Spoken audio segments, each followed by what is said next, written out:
Part A. In this part of the test, you'll hear two different extracts. In each extract, a health professional is talking to a patient.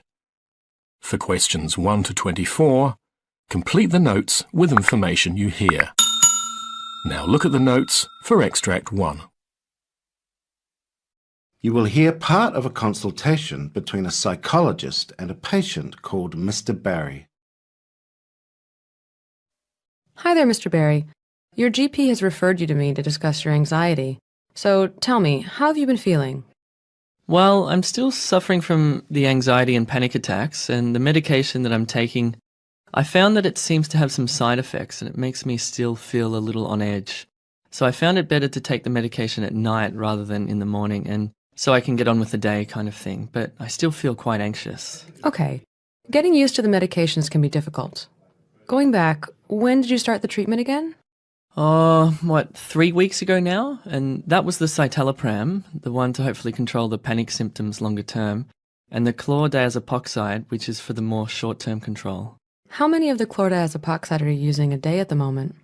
Well, the doctor gave me 20 milligrams 3 times a day, but to be honest, I'm trying to cut them out. I only use them if I really, really need them. Good. And do you feel okay with that? Yeah, it's like I don't feel like they suppress me enough, if you get what I mean. I know that my main aim to tackle this is, to be honest, is getting fit and more exercise, because I know that's the feeling that I need to aim towards. Because I know from past experience that when I work out, I feel better, I feel more relaxed, etc. So I'm trying to work towards that. So how many actually are you having at the moment? Today, I've had to go into work just for a conference with my manager, just to discuss how things are going and stuff. So I had to take 2 because I just felt like I couldn't manage it otherwise. Right, okay. So over the past 4 or 5 days? None except for the 2 today. So you've actually been laying off them altogether? Yeah, I've been trying, and when I do take them, I only feel suppressed for a very short amount of time. Right. Now, the citalopram medication... Yes, I'm on 20 milligrams once a day, and the side effects, headaches, were quite bad to begin with, and I'm still getting them, but I think that could be more stress-related, because they're not I wouldn't call them painful headaches. I just can feel they're there. I also had a sore ear, so I wondered if I might just have an infection or something too. Okay, we'll come back to that. But you're now taking the citalopram at night. Yeah, I found that if I take it first thing when I get up, I still feel quite edgy, and also the side effects. Yes, okay, right. Now, the reason you started the treatment was because you were getting full-blown panic attacks. Can you tell me a bit more about the attacks? Yeah, well, I couldn't leave the house. My heart races, and I really struggle to breathe, and I just feel an intense fear.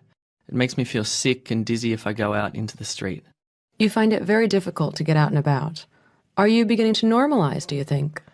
Yes, I've managed. I went over to the soup store on my own and I managed. I felt a bit jittery at first, but I've learned over the years after suffering quite severely with them years ago that you just have to take your mind to a different place, and I just concentrated on what I wanted from the shop.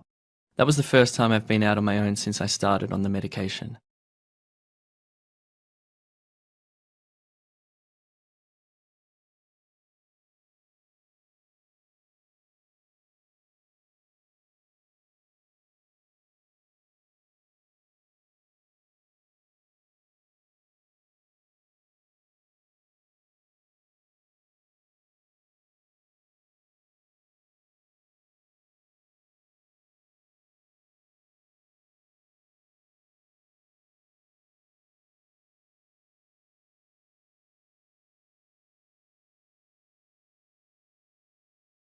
Extract 2 questions 13 to 24. You will hear part of a consultation between a GP and a patient called Mr. Martin. For questions 13 to 24, complete the notes with word or a short phrase.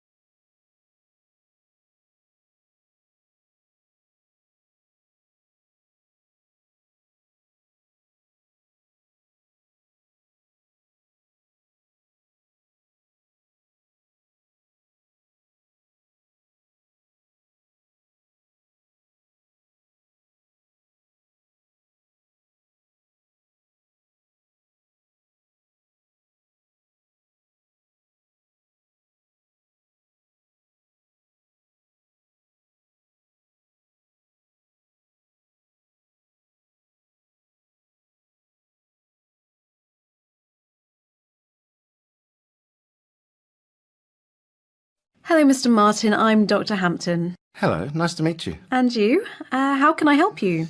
Well, I've come about my stomach. I've had problems with it over the years, on and off, but at the moment it seems to be worse again. Mainly kind of just real sore feelings across here. Okay. When you get the pain, where is it exactly? Can you show me? Yes, it's here. It's sort of across the upper part of the tummy and down here to the middle of the tummy. Uh-huh. And how would you describe the pain? Could you put words to it? It's more sore. I can't say it's a real pain. It's more a sore feeling and like irritation, maybe? Right. Does it move around or is it always in the same place? Yeah, I mean, sometimes it always seems to start here in the middle, kind of. I can feel a bit there now, but I've had it more down each side as well, and I didn't know. At one point I wondered whether it was my kidneys or something, or whether it's still the same thing. I don't know. Okay. And you said it's both sides. Do you mean together or does it sort of flip from one side to the other? Yeah, not together. It goes from one side to the other. So it really moves around this pain, doesn't it? Do you get bloated when you get the pain? Yes, very bloated. And can you tell me how long this has been happening? Well, I first had it several years ago. I had it when I was working, and a doctor I went to see said then it was probably irritable bowel. That was 4 years ago. Right. Was the bloating a part of that too? Yes. And did things settle down for a period of time? Yeah, they settled down when I was watching my diet much more, and when obviously I wasn't as stressed. I'd given up work. Okay. What about your bowels? Can they be a bit variable? Yes, very much so. Could you tell me a bit more about that? Well, I've always had a bit of a problem with constipation, mainly. But I mean, I'm going just recently going perhaps a couple of days and not really going. And then, like, in the last couple of days, every time I eat, I seem to want to go. Right. And are you getting loose motions? It's loose, yes. Right, okay. Yeah, I mean, really, nothing has changed. I mean, I drink loads of water, but when I'm constipated, it's really hard and just like, like small brown pieces when I go. And then when it's loose, it's a bit ribbony. I've always had a bit of a ribbony movement. Yes. Is it true diarrhea or not? No. No, okay. Have you passed anything unusual looking? Any blood or slime or anything strange? No, I haven't. Haven't passed black motions as far as you know? No. When you had the IBS before, what sort of things did you do for it? I think Dr. Dorsey gave me some Colofac, is it? Or something like that? Yes, that sounds right. Was that helpful? Kind of. Because she explained to me about a kind of a spasm thing. But I just kind of watched what I ate again. I mean, it's probably worse if I don't go to the toilet. And so, I try to eat things and, to make sure I do go without taking anything, without any laxatives of any description. And then I know it's probably really old-fashioned, but I take peppermint oil. The capsules? And I think they're actually really helpful.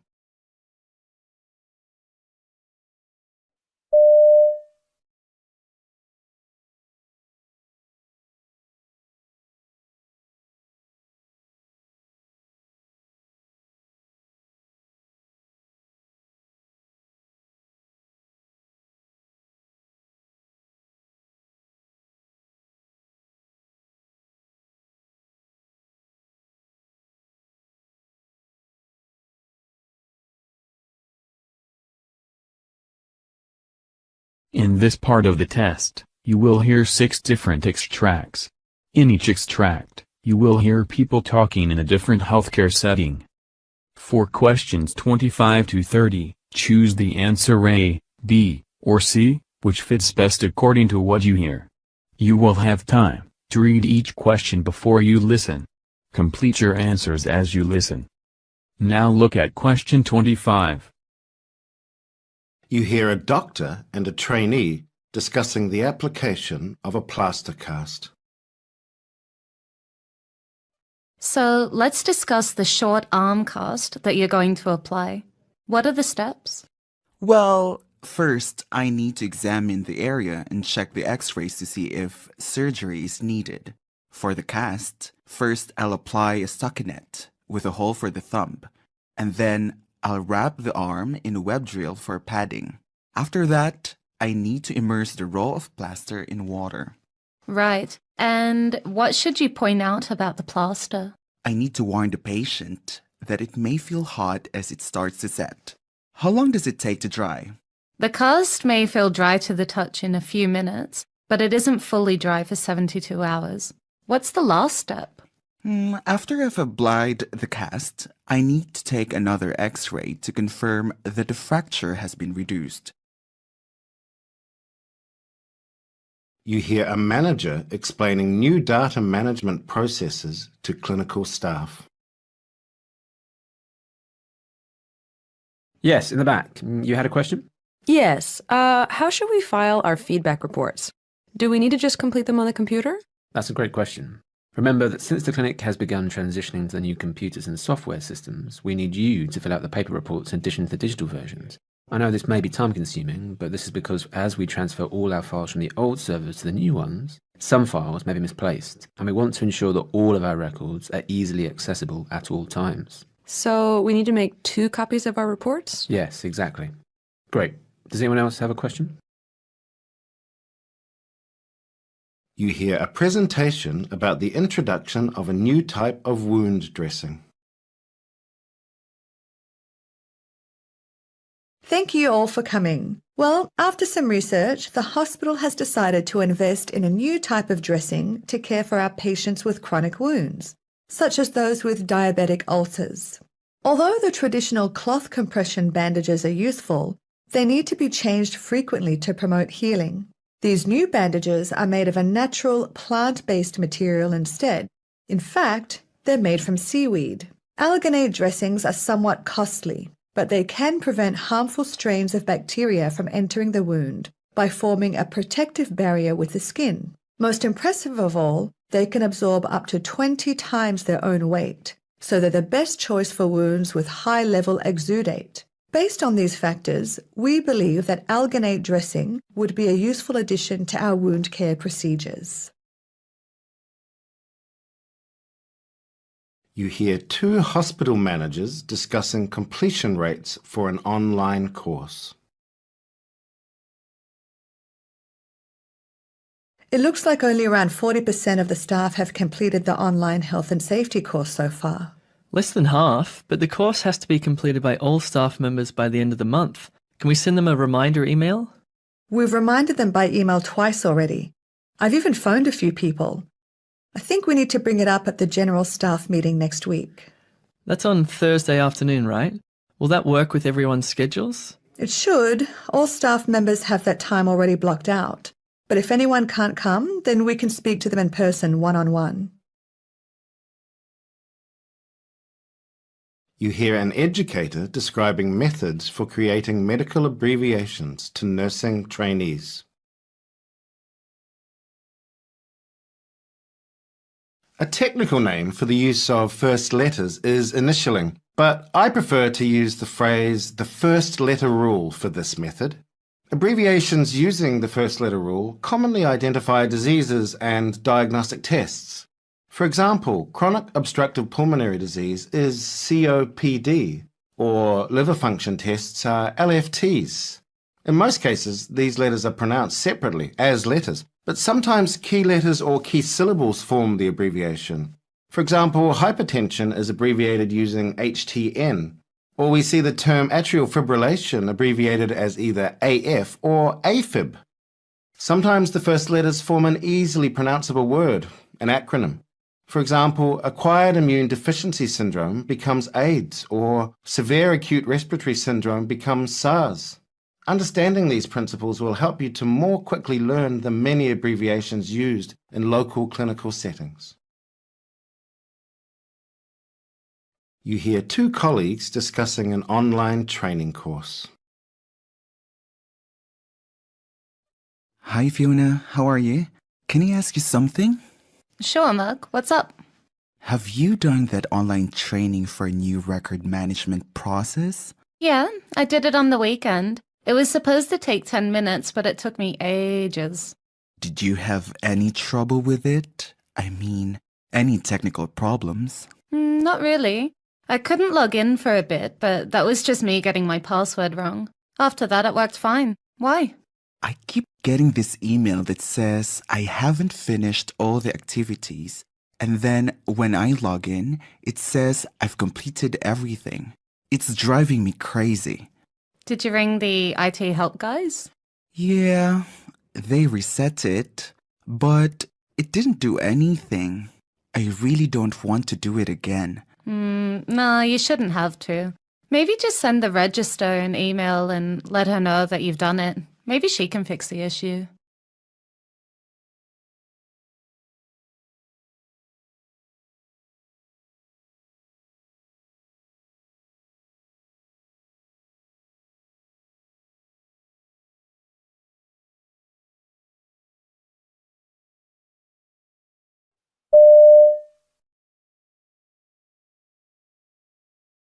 Part C. In this part of the test, you'll hear 2 different extracts. In each extract, you'll hear health professionals talking about aspects of their work. For questions 31 to 42, choose the answer A, B, or C, which fits best, according to what you hear. Complete your answers as you listen. Now look at extract.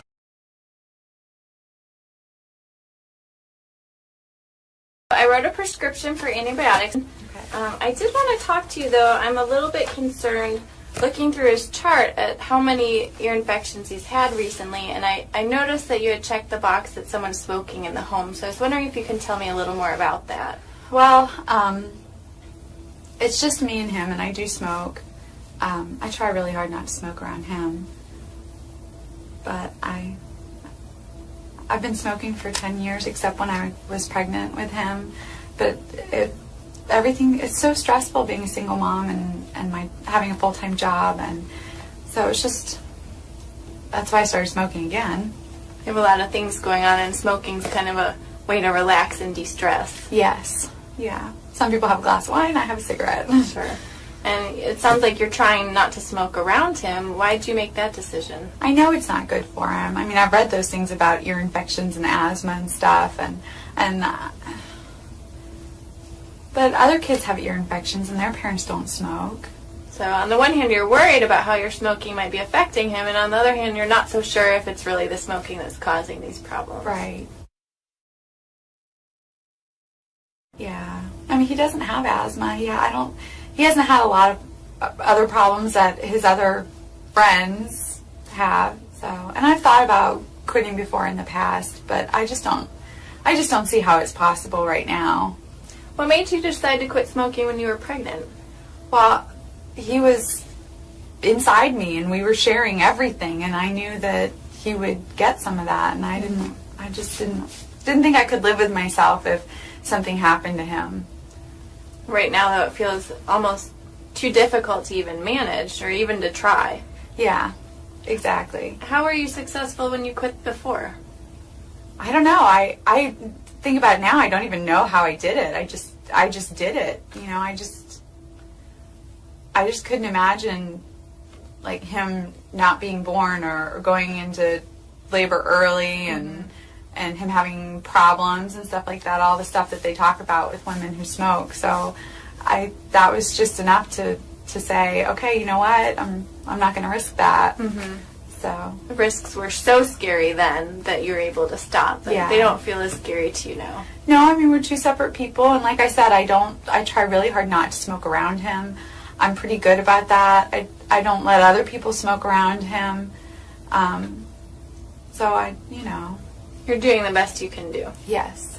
Yeah. Okay, but it sounds to me too like part of you really does want to quit. Yeah, I know that I need to, and I keep every new year I say, okay, this year I'm going to quit smoking, but then something happens and it just doesn't. It's on your to-do list. It's just not making it to the top. Yeah. If you did decide to quit, on a scale of 1 to 10, where 1 is not at all confident, you don't think you could do it, and 10 is you feel pretty certain that you could, where do you think you fall right now? probably like a 5. Kind of in the unsure area. Like, I know I've done it before, so I know I can do it, but at the same time, it just seems really hard, and it's not the same situation. Well, what made you say 5 rather than 2 or 3? I know all the ways it's bad for me, and I don't want him to grow up thinking that it's okay to smoke. I don't want him to use any kind of, I don't want him to chew or anything like that. So I know I need to, especially before he gets old enough to understand what mommy's doing, but I just don't know if I can do it. Okay. So it sounds like you have a lot of reasons why you'd like to quit. You have been successful quitting in the past, and right now you're just feeling a little bit hesitant about your ability to do it. Yeah. Where do you think we should go from here? I don't know. I'd like some help. I just don't know what kind of help I need. Sure. Well, if you'd be interested, that's something I can definitely talk to you about. There are a lot of new options that can actually help people be way more successful in their attempt at quitting. There's different medications you can try. I don't like medicine. Okay. There's also a lot of support groups and classes that you can take where you have other people to go through it with you, and sometimes just having that support can be a big part of it, especially for people like you where smoking is such a stress reliever. That sounds nice, but I'm not sure if I have the time for all that. Sure. It feels like something that would take up a lot of time and maybe not fit into your life. I wonder if we could talk about some options that might fit into your life. That would be really nice. Okay, well, if you're willing, then we could set up another appointment where you could come in and we could talk more about that. I would like that. That would be great. Great. Thank you. Sure.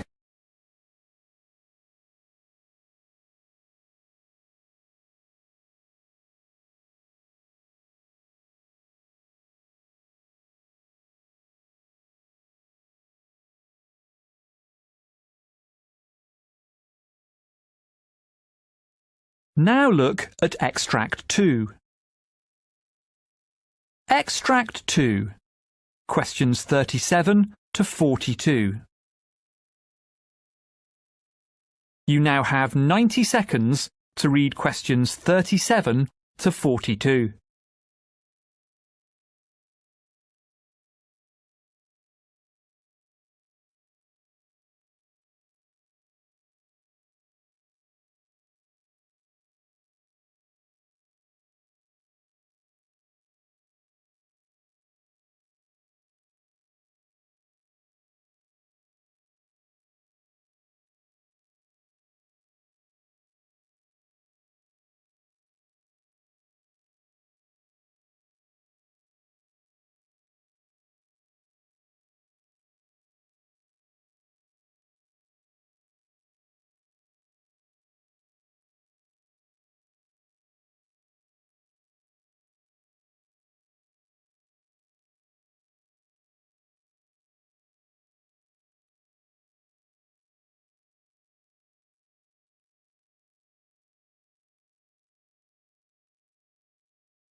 Here in the health report, we cover all sorts of research.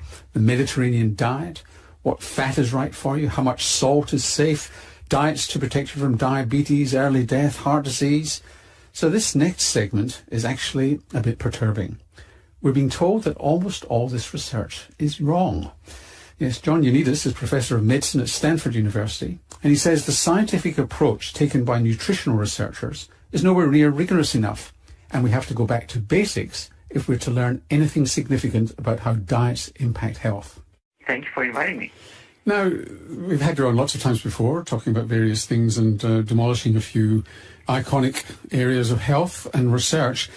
You're arguing that nutritional research needs radical reform. On what basis do you say that? Well, there's clearly a factory of papers being produced in nutrition epidemiology in particular that don't meet very high standards of credibility. the type of research that is being done in nutritional epidemiology, it's not an issue that there's bad scientists involved in it. Maybe excellent scientists are involved in it, but the odds of getting it right are extremely small. Let's look at that in a moment, but you quote in your paper some really bizarre conclusions that you might come to from if you'd believed past nutritional research. Do you want to just tell us some of those bizarre findings in their relation to either longevity or shortened lifespan? Most of these studies are not experimental. They're not randomized. They're just observing people who report what they eat, and they take that seriously, that this is reflecting exactly what they ate, which is one major assumption. Second, people take these behaviors and these numbers as causal, which means that they look at the numbers and they translate them to an effect of these nutrients or of these foods on mortality. And then they also make another assumption that these risks are applicable to the entire lifespan. So then, let's take a number like 15% relative risk reduction in mortality or 15% increase in survival, which is a typical number that comes out of these studies. And this is the number that is the summary of all the data, for example, on what is the benefit with eating 12 hazelnuts a day. If you translate that to a gain in survival, you take 80 years, you multiply that by 15%. This looks like a 12-year gain in survival just by eating 12 hazelnuts a day, or literally one hazelnut a day would give you one more year of life as a benefit. It's a ridiculous calculation. It is not so, of course. Even if you believe that one of these foods or one of these nutrients or a couple of them may be important, it's impossible to believe that every single food, every single nutrient will have such tremendous benefits or such tremendous risks. So you get there because of there's multiple levels of unreliability. Is that what it is? That essentially the food diary is unreliable, they're not controlling for other factors such as education and other environmental factors properly, and they all conflate together to give you bizarre results? Is that what's going on? Exactly. It's a problem at multiple levels. It's an extremely difficult field to study. And it doesn't mean that observational studies, that epidemiological studies get it wrong all the time. In many other fields, the problems are much more straightforward. For example, we know for sure that smoking is killing zillions of people. It will kill 1 billion people in the next century unless we do something. But the effect of smoking is huge. The risk increases 20-fold if someone is smoking for getting lung cancer. But just to challenge you on that, whilst we're confident in smoking, why are we confident in smoking and not in coffee? Because there have been no randomized controlled trials of getting people to smoke and other people not to smoke. I mean, so that's still on observational studies, is it not? The major difference with smoking is that the effect is tremendous. We're talking, as I said, of a 20-fold increase in risk of lung cancer, 10-fold increase in cardiovascular disease. Many other diseases have tremendous increase in risk. For each single nutrient, each single things that we eat or drink, the effects, even if you take these studies literally, are much, much, much smaller. And based on what we know from some randomized trials that we have done, the effects are pretty much close to null, if not exactly null. I mean, it's very likely that they're exactly null, which means that it's a complete waste to even try to pursue them any further. What about... We cannot really use epidemiology to study a relative risk of 1.01. We can do it to study a relative risk of 20, which is what's the case for smoking. And just to dissect that out for people who don't know the statistics, is that 1.01 is, there's no effect, 1.01 is just tiny, whereas 20, an effect of 20 is 20 times the risk. So 1.01 is just a little bit over what would be normal and probably within normal limits. So what about eating patterns? I mean, you yourself have been involved in trials of the Mediterranean diet. So I think that eating patterns, in theory, might be able to get you a little bit of that complexity of all these nutrients interacting together. But even those are very difficult, if not impossible, to study within an observational context. Again, you have most of these problems operating. Number one, you need to ask people what type of eating pattern they're following, and responses may be accurate or very often may be very inaccurate, especially if you try to recall what you ate and tell what you're doing. Just try to yourself and, and see whether that information would be reliable. The second problem is that you still have extreme complexity among all these nutrients. We have over 200,000 different foods that you can combine in different ways. There's no clear eating pattern that each one of us is following. We follow different eating patterns in different periods of our lives and different days even. And it also changes all the time. If you superimpose the way that we react to all of these chemicals that we digest, our metabolic profile, also our genetic profile might affect how we react. Circumstances, our environment, socioeconomic factors that dictate what we decide to eat or not eat, and what we do or don't do with our life at the same time. It's an extremely complex system.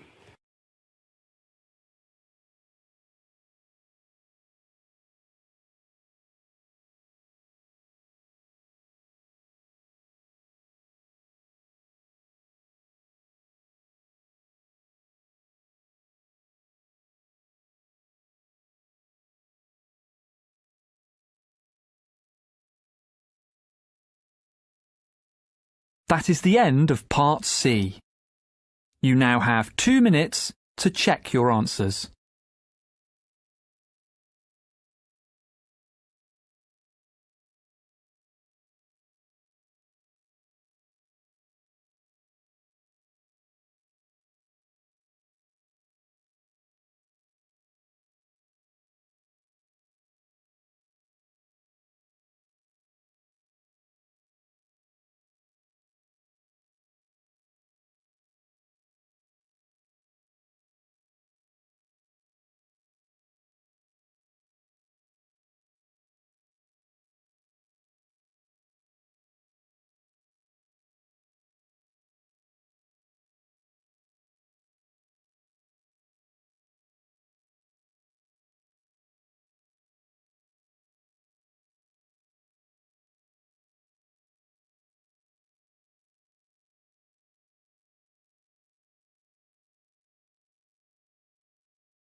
That is the end of the listening test.